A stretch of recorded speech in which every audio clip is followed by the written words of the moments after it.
Բարեձեզ, սիրելի հայրենակիցներ, պատվայի հայեր, հարգարժան հյուրեր, տիկնակ և պարոնակ, և մեր սիրելի փոքրիկներ։ Շատ դժվար է ինձ համար խոսել այսքան հուզիչ կատարումներից հետո, բայց կարծում եմ մեր այսօրվա հավաքը միայն հիշելը և տխրելը չէ, այլև դասեր քաղելը և մեր ապագայի համար ուղի նախանշելը, որով մենք շարունակել ենք շարժվել որպես ազգ, որպես հանրություն և որպես մի ժողովուրդ, որը իր մեջ առաքելություն է կրում։ Ես պիտի ներողություն խնդրեմ, որ իմ ամենի անձնեմ անգլերենի, որպեսզի նաև մեր հոլանդացի բարեկամները, որոնք ներկա են այստեղ իմ խոսքը հասկանան։ Dear compatriots, Reverend Father, dear Deputy Mayor, dear Dutch guests,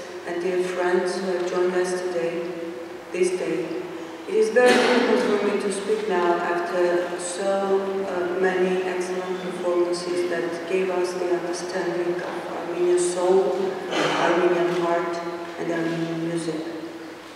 But I think the purpose of our gathering today is not only to become saddened by the memory of 1.5 million Armenians that fell victim to the first genocide of the 20th century, but also to chart the path ahead, to chart the path to the future. And in order for us to do that, there are several things that we have to note by looking back and by also learning from the past. One of the first things we learned throughout the century is that the Armenian heart, the Armenian memory, the Armenian soul cannot be killed. And you heard today, and you are seeing people around you that are simply testimonies to the resilience of Armenian people, the resilience of the gene that makes people be kind and honest and continue living and become respectable citizens of every single country they have found refuge in after the genocide. It shows the zeal of the Armenian people to continue to be a human being despite all the sufferings that it has gone through. There is memory that cannot be erased because also every single Armenian that survived brought out the history, the books, the culture that my people has created for millennia and tried to preserve it and to pass it on to the future generations. And this zeal cannot be simply erased. It comes with the nurturing of every single child. It comes with the value system that is passed on from father to son and from son to their own offspring. And this is something that we have to keep going because this is the future that we want to see.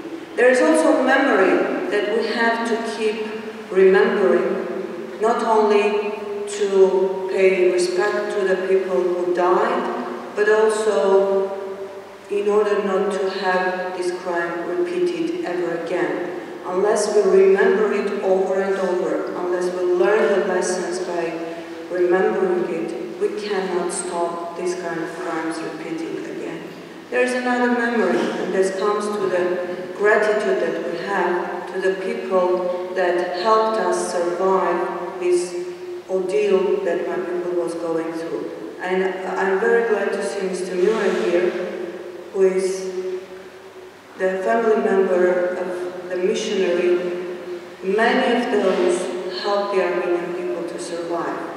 Many of those stretched their helping hand and made it possible for a whole nation that was earmarked for annihilation to come out and say, we are alive and we are going to live a very respectable life. And I want to thank Mr. Muir, and on behalf of him and his family members, all those that were standing there, and not like standbys, not being independent, but acting and helping the Armenian people. Just to give you a number, after the genocide, 200,000 orphans were saved. This is not simply a number. and many haven't been able to be rescued from the slavery in the Turkish families and Kurdish families that they have been taken. 200,000 children became orphaned as a result of the Armenian Genocide. But these 200,000 children gave rise to the new springs that we represent here.